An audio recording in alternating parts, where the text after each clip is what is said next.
Hey everyone, welcome to What Just Happened. I'm very pleased that we have Matt Powell today. Matt is an industry expert and we're going to cover a lot of ground. Hi, Matt. Hello, thanks for having me. Of course.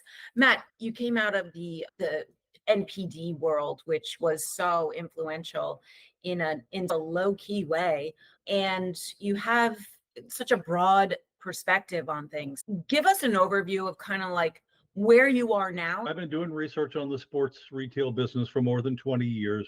I started out in the beginning on my own. I was affiliated with a small data firm that NPD actually ended up buying.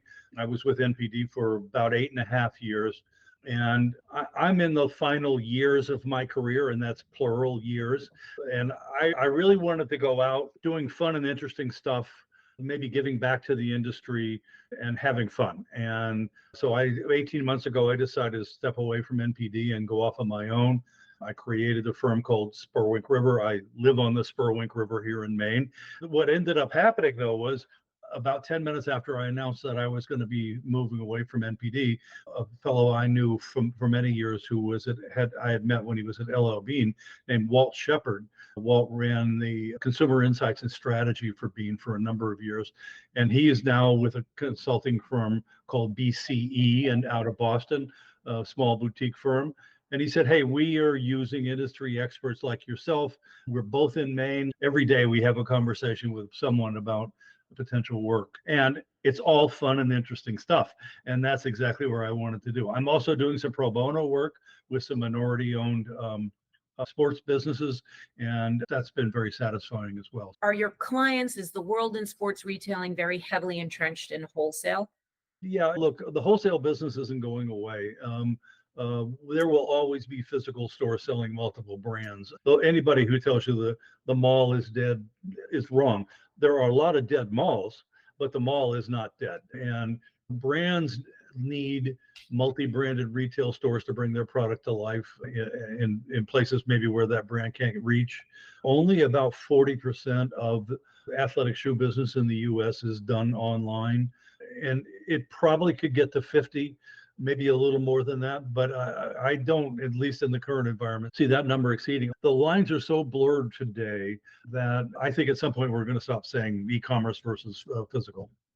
The point we're going to stop doing that is when the technology in store reflects everything out of store. And we're starting to see that. I had someone ask me what's the biggest impact to a customer's experience? And it's really the checkout/POS. And I'm not talking about self-serve. It's how are you? I'm old school. We had the client books, the black client books, and you knew everyone's birthdays and that information was shared willingly. And so if the information is shared willingly and you have a profile on someone in your building in a mindful way, then that's when the lines get really blurred. It's not really going to be dictated by when businesses decide that they're blurred or not. When the experience is really truly, and there are many retailers that have achieved that already. And there are a lot of POS providers that can do that on a dime. Sure. The adoption of that takes an investment and et cetera, and so on. For instance, this dichotomy of DTC versus physical stores is an industry distinction. That's not how the consumer looks at it. And we really have to figure that part out, not just, by the way, the sports retail, all retail has to figure out, how do I look at my business like the consumer looks at the business, as opposed to operationally, I have to do this or that, and where's a warehouse, and the consumer doesn't care about it. I just want it now. I want to buy it whenever, wherever, however I want to buy it, and get out of my way. We still haven't really come to grips with that thinking yet. Yeah, we got a little crazy with everything is stopping, stores, multi-brand stores, everything's stopping. And everything we sell will be singularly driven by one brand online, like a suitcase and a mattress. Everyone got crazy. It got crazy. I will tell you, the customer cross shops based on discounts. They're not going to go, my experience at this retailer and their vertical is so much better. They're just going to be like, who's got a coupon? Is it this store that happens, we know, to be a wholesaler? Is it this one where it's vertical? Who's having a friends and family? You want to stay on this topic and talk a little bit about how Nike made that proclamation Nike's erosion, Nike's Nike's erosion when they made the under Doherty, when they made the proclamation they're going D2C entirely and switched to all digital marketing and basically own gold themselves. Are you comfortable talking about that? Sure, absolutely. Let's start with your thoughts. Every brand that I talk to in this space is talking about growing their DTC business. They all recognize that they make better initial profit on it, although the costs are higher. We're going to continue to see brands push their DTC side, and I have no problem with that. DTC is a fact of life, and it's going to continue to be.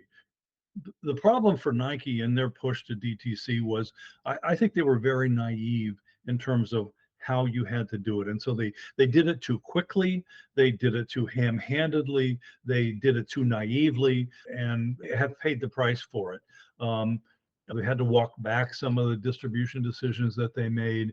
They honestly thought that if they closed down a retailer and said, we're not going to sell to you anymore, that they were going to capture all of that business back on Nike.com. Doesn't happen that way.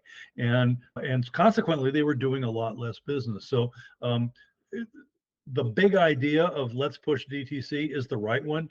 To think you're going to be 100% DTC is naive. And to think that you can do certain things and they're automatically going to come back to you is also naive. But there isn't a brand that I talk to who is still not actively and aggressively pushing on DTC. But you made a comment. You said it's more expensive to operate. Then you have the whims of the customer, and then you have the big ball and chain of returns. Yeah. I know brands who are like, and they're a lot smaller, but I cannot deal with any of that. Yeah. Is it still worth that hassle from the perspective of what you're seeing? The return situation is one that has really gotten out of control, and I don't see an end game here. A lot of people are just saying to the customers, or keep it. There's so much going on in that space. You have the peer-to-peer sales and you have resale as a mitigator, or really, Yep. not really, it doesn't mitigate, it just deflects off the Yeah. what it does to the bottom line. And then you have third-party return companies who will help you with that. Do you have any thoughts and opinions on Foot Locker? Look, there will always be multi-brand retailers, and I think Locker's strategy of strategically closing stores is the right one. And interestingly, if you go back and look at it, for the last 15 years, Locker has been a net closer of stores. They're assessing every year their inventory of stores and saying, okay, this bottom percent, whatever it is, 10, 5, 2, I don't know what the number is, but whatever this bottom percent of the business is our least profitable, probably most expensive stores to operate. And if we simply make those go away, the rest of the fleet is elevated. The rest of the fleet makes better margin. The rest of the fleet has lower expenses. And so I applaud the fact that they have made very challenging decisions to shut down stores, and this in some cases to shut down banners. I think their over dependency on Nike really became obvious during the pandemic, when the Nike business has not been great, and Nike has been very promotional on Nike.com, and that's been a challenge for retailers. And we always say in this industry, when Nike gets the sniffles, the industry gets pneumonia. And I think we saw that happen with Locker. As the Nike business seems to be stabilizing, not really turned around yet, but stabilizing. And Locker has diversified themselves away from being as dependent. They're still very dependent, but not as dependent on Nike as they had been. I think we're going to see their business get better. We saw that in the Foot Locker comps this last quarter, which were up mid-single digits. And I think that's because they've shifted the assortment to Hoka, On, New Balance, Asics, etc. And they're still dominant Nike, but not nearly as dominant as Nike as they had been. I think brand integrity is really critical. And the first thing, I just read the history of Salomon, the ski and boot maker, and George Salomon, who started the company, his name, said at one point, the first priority is product, the second priority is product, and the third priority is product.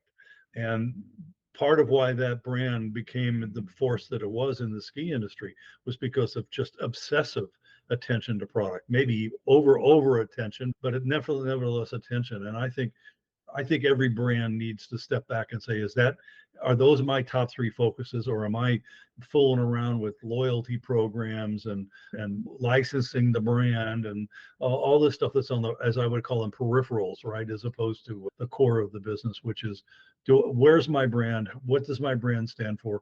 And do my products all line up with what my brand stands for? That's great.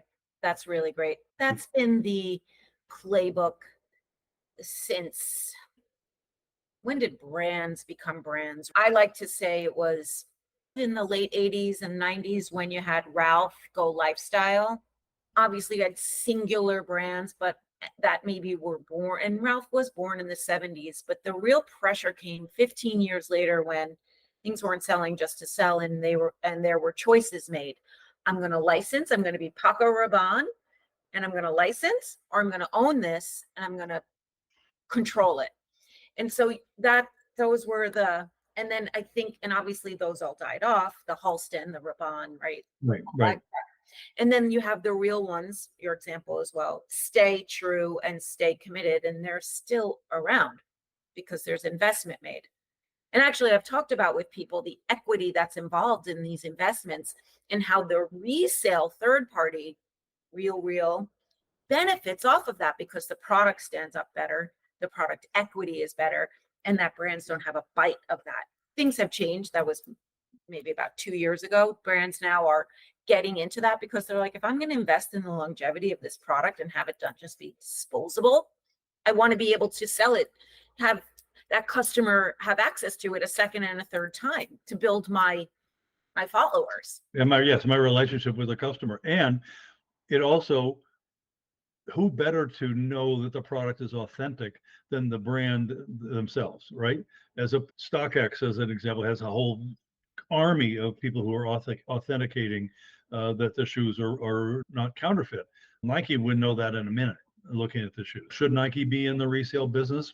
I think on the one hand, and not just Nike, by the way, but everybody in the space, I think on one hand, they don't want to appear to be gouging their customers, their best customers. They sell a shoe for $200 and it appears on the resale platform for $500. And is the brand somehow gouging their customers here? And that happens. It's happening less today than it did 5 years ago on the resale platforms. But in terms of the longevity of the product that you're talking about, there's nobody better than the brand to maintain that longevity, for sure. This was really fun for me. I hope you had fun. I did. Great. Thank you. Good. Yeah, it's really a pleasure to meet you, and I enjoy following your content. Thank you, Matt. Have a great weekend. You too. You have been listening to What Just Happened with Christine Russo.